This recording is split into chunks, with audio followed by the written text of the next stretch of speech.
শুধুমাত্র July August অভ্যুত্থানেই শহীদ হয়েছিলেন হাজারো ছাত্র জনতা, নারী ও শিশু। আহত হয়েছিলেন কমপক্ষে 30,000 মানুষ।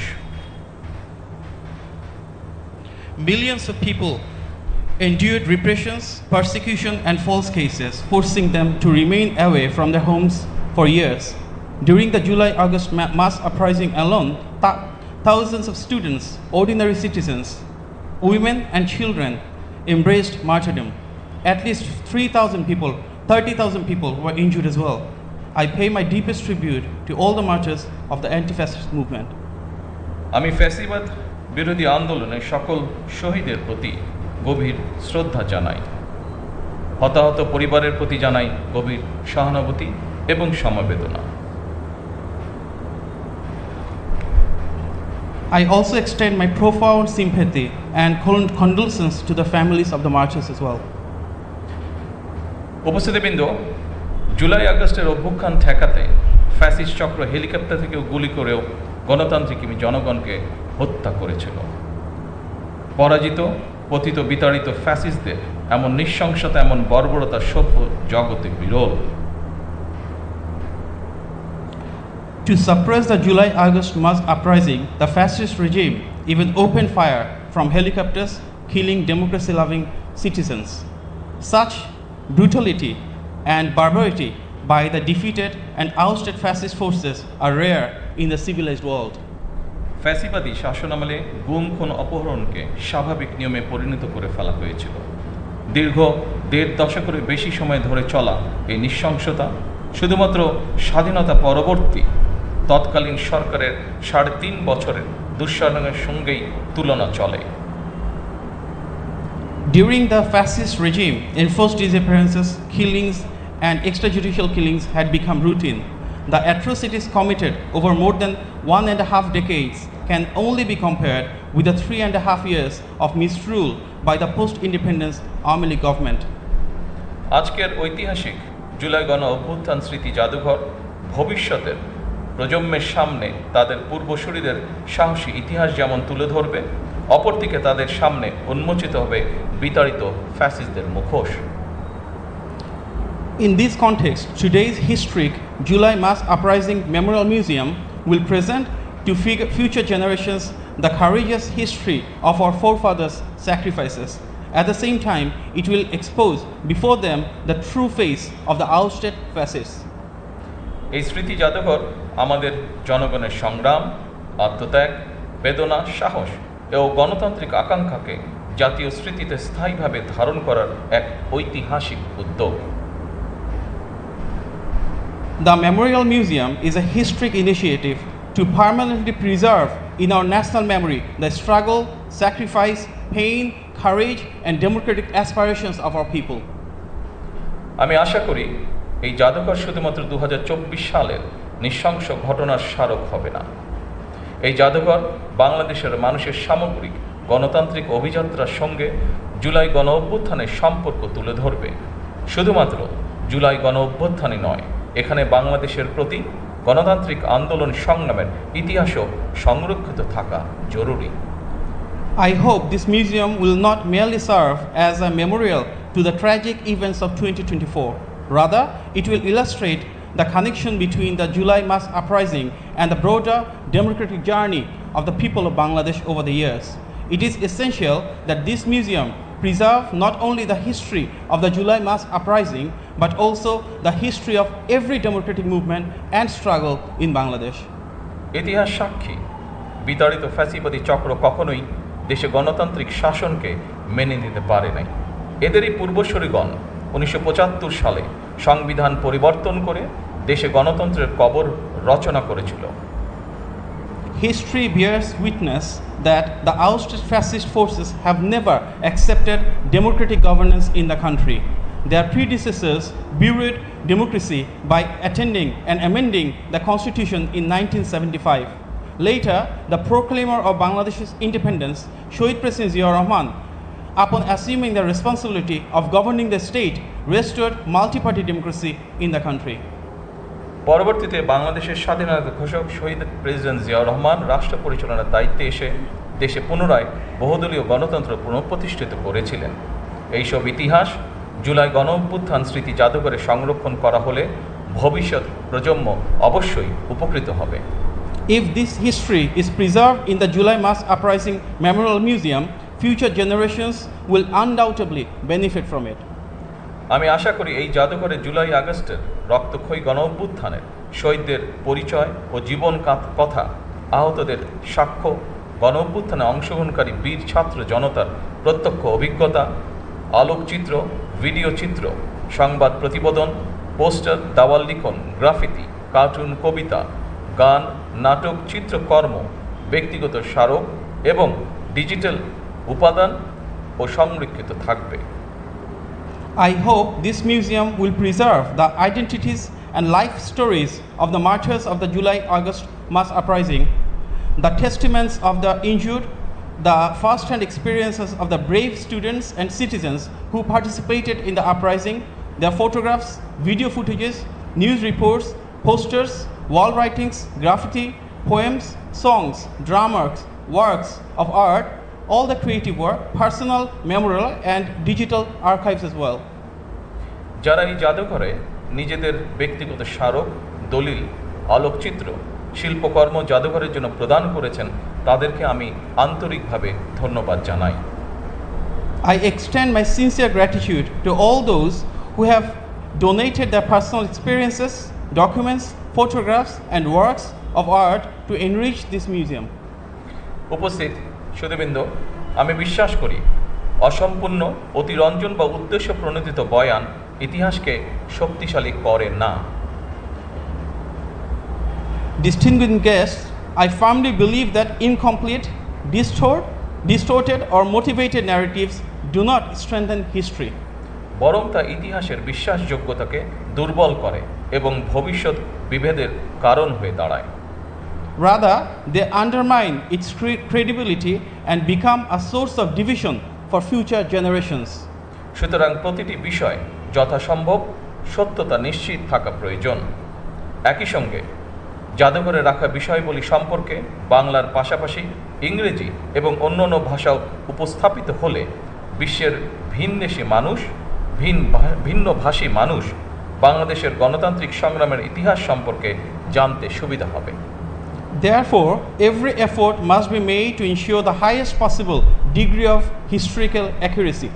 At the same time, if the exhibits and information displayed in this museum are presented not only in Bangla but also in English and other languages, people from around the world will be able to learn about the history of Bangladesh's true democratic struggle.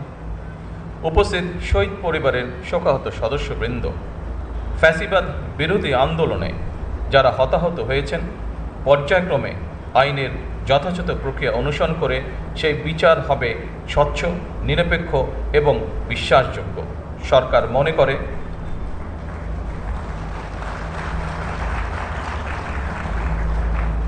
সরকার মনে করে আইনের শাসন নিশ্চিত করার জন্যই প্রতিটি অপরাধের বিচার হওয়া অত্যন্ত জরুরি।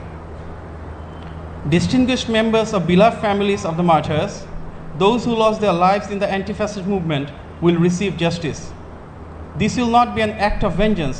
Justice will be delivered through the due process of law, fairly, impartially and credibly. বিগত 17 বছর এবং জুলাই আন্দোলনে যে মানুষগুলো শহীদ হয়েছেন, গুম খুনের শিকার হয়েছেন, সরকার সিদ্ধান্ত গ্রহণ করেছে তাদের নামে তাদের এলাকায় যে কোনো একটি প্রতিষ্ঠানের নামকরণ করা হবে ইনশাআল্লাহ। For everyone who has sacrificed their lives and were subjected to enforced disappearances, the government has decided that in their own names, in the local areas, many institutions will be named after them. উপস্থিত সুধীবৃন্দ, দেশের গণতান্ত্রিক জনগণ আশা করে এই জাদুঘর কোনো একটি দল, গোষ্ঠী বা ব্যক্তির একক রাজনৈতিক ভাষ্য প্রতিষ্ঠার স্থান হবে না। Distinguished guests, the democracy-loving people of Bangladesh expect that this museum will not become a platform for establishing the exclusive political narrative of any single party, group or individual. কারণ 2024 সালের গণঅভ্যুত্থান ও কোনো একক ব্যক্তি, গোষ্ঠী কিংবা দলের নয়। এই অভ্যুত্থানের মহানায়ক বাংলাদেশের গণতান্ত্রিকামী জনগণ। Because the 2024 mass uprising did not belong to any one individual, group or political party. The true heroes of this uprising were the democracy-loving people of Bangladesh. আমি প্রায়শই একটি কথা বলি, 1971 সালের মুক্তিযুদ্ধ ছিল স্বাধীনতা অর্জনের, আর 2024 সালের গণ অভ্যুত্থান ছিল দেশ এবং জনগণের স্বাধীনতা রক্ষার। I often say that the Liberation War of 1971 was fought to achieve independence, whereas the mass uprising of 2024 was fought to protect the independence of the country and its people. জনগণ যেমন মুক্তিযোদ্ধাদেরকে ভোলেননি, একইভাবে 2024 সালে দেশ এবং জনগণের স্বাধীনতা রক্ষায় শহীদদেরকেও জনগণ কখনোই ভুলবে না। Just as the people have never forgotten the freedom fighters of 1971, they will never forget all the martyrs who sacrificed their lives in 2024 to safeguard the freedom of our nation and our people. সম্মানিত উপস্থিতবৃন্দ, জুলাই গণ অভ্যুত্থানে দেশ জুড়ে সবার সাথী, ঘরে ঘরে আরে fail বালতি, প্রয়োজনে সব কাজে অটুট থাকে বছর জুড়ে দেশের বালতি। বিভিন্ন দেশে চিকিৎসা করানো হচ্ছে। Distinguished guests, the injured July fighters are receiving free medical treatment at government hospitals. In addition, those who sustained critical injuries are being sent for advanced medical treatment to countries including Thailand, Singapore, Turkey and Russia. বর্তমানে 50 জন জুলাই যোদ্ধা বিদেশে চিকিৎসাধীন রয়েছেন। গেজেটভুক্ত জুলাই যোদ্ধাদের মধ্যে 13,000-এরও বেশি জুলাই যোদ্ধাকে তাদের নিজস্ব ব্যাংক অ্যাকাউন্টে শ্রেণীভিত্তিক মাসিক সম্মানী ভাতা প্রদান করা হচ্ছে। At present, 50 July fighters are undergoing treatment abroad. Among the officially gazetted July fighters, more than 13,000 are receiving monthly honorarium according to their respective categories directly into their own bank accounts. ফ্যাসিবাদের বিরোধী আন্দোলনে হতাহতদের রাষ্ট্রীয় উদ্যোগে সহায়তা করার ব্যাপারে বর্তমান সরকার অত্যন্ত আন্তরিক। The present government remains deeply committed to extending state support to those who suffered in the anti-fascist movement. আর্থিক সহায়তার পাশাপাশি বর্তমান সরকার শহীদদের কাঙ্ক্ষিত বাংলাদেশ প্রতিষ্ঠার কাজও শুরু করেছে। এরই অংশ হিসেবে দেশ পুনর্গঠনের লক্ষ্যে 31 দফা নির্বাচনী ইশতেহারের পাশাপাশি জাতীয় সংসদের সাউথ প্লাজায় স্বাক্ষরিত জুলাই সনদ পর্যায়ক্রমে বাস্তবায়ন কার্যক্রম শুরু হয়েছে। Alongside providing financial assistance, the present government has also begun the work of building the Bangladesh envisioned by our martyrs. As part of the national reconstruction effort, implementation has commenced in phases of both the 31-point election manifesto and the July Charter, which was signed at the South Plaza of the National Parliament. একই সঙ্গে গণভোটের আকাঙ্ক্ষা বাস্তবায়নের লক্ষ্যে জাতীয় সংসদে গঠিত সংবিধান সংশোধন সম্পর্কিত বিশেষ কমিটিও কাজ শুরু করেছে। At the same time, the Special Committee on Constitutional Amendment formed in the National Parliament has also begun its work to fulfill the aspirations of the people. দেশ পুনর্গঠনের মাধ্যমে একটি স্বনির্ভর, সমৃদ্ধ, নিরাপদ গণতান্ত্রিক বাংলাদেশ প্রতিষ্ঠার মাধ্যমে আমরা শহীদদের কাঙ্ক্ষিত বাংলাদেশ গড়তে চাই ইনশাআল্লাহ। Through national reconstructions, we will inshallah build a self-reliant, progressive, prosperous, secure and democratic Bangladesh, the Bangladesh for which the martyrs laid down their lives. উপস্থিত সুধীবৃন্দ, আমি আজ এই অনুষ্ঠানে একটি বিষয় জনগণের দৃষ্টি আকর্ষণ করতে চাই। Distinguished guests, today I would like to draw the attention of the people to one important issue. ফ্যাসিবাদের মুক্ত বাংলাদেশে কেউ কেউ অহেতুক ইস্যু তৈরি করে দেশে অস্থিরতা সৃষ্টির অপচেষ্টা শুরু করেছে। এসব পরিস্থিতি তৈরি করে তারা নিজেদের অজান্তেই পতিত পরাজিত পলাতক স্বৈরাচারের পুনরুত্থানের পথ সুগম করছে কিনা সেটি মনে হয় ভেবে দেখা প্রয়োজন আমাদের। In our Bangladesh now free from fascism, some are attempting to manufacture unnecessary issues and create instability in the country. I urge them to reflect on whether, by creating such situations, they are unknowingly paving the way for the resurgence of the defeated, ousted, and fugitive autocratic regime. পরিশেষে জুলাই গণ অভ্যুত্থান স্মৃতি জাদুঘর প্রতিষ্ঠার সঙ্গে সংশ্লিষ্ট স্থপতি, ইতিহাসবিদ, গবেষক, জাদুঘর বিশেষজ্ঞ, শিল্পী, সংগ্রাহক, কারিগর, কর্মকর্তা, কর্মচারী এবং সবাইকে আমি আন্তরিক ধন্যবাদ জানাই। In conclusion, I extend my heartiest thanks to the architects, historians, researchers, museum experts, artists, collectors, technicians, officials, staff members, and all others associated with the establishment of the July Mass Uprising Memorial Museum.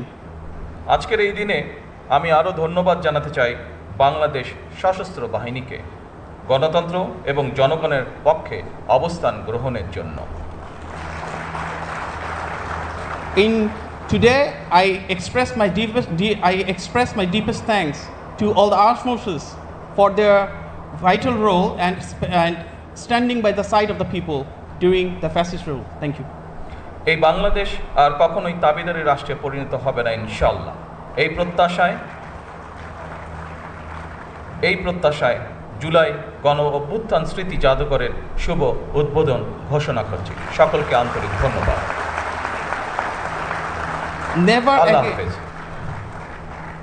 Never again shall Bangladesh become a subservient state any further. With this hope and conviction, I hereby declare the July Mass Uprising Memorial Museum officially inaugurated. Thank you all. Allah Hafiz. মাননীয় প্রধানমন্ত্রীকে তার মূল্যবান বক্তব্যের জন্য এবং জুলাই জাদুঘরের শুভ উদ্বোধন ঘোষণার জন্য আন্তরিক ধন্যবাদ ও কৃতজ্ঞতা জানাচ্ছি। We express our sincere gratitude to the Honorable Prime Minister for his valuable address and inaugurating today's program. ধন্যবাদ এবং কৃতজ্ঞতা জানাচ্ছি মাননীয় প্রধানমন্ত্রীর শিক্ষা, প্রাথমিক শিক্ষা, প্রবাসী কল্যাণ ও বৈদেশিক কর্মসংস্থান এবং শ্রম কর্মসংস্থান মন্ত্রণালয়ের উপদেষ্টা এবং প্রধানমন্ত্রীর কার্যালয়ের মুখপাত্র জনাব মাহাদি আমিনকে তার প্রাণ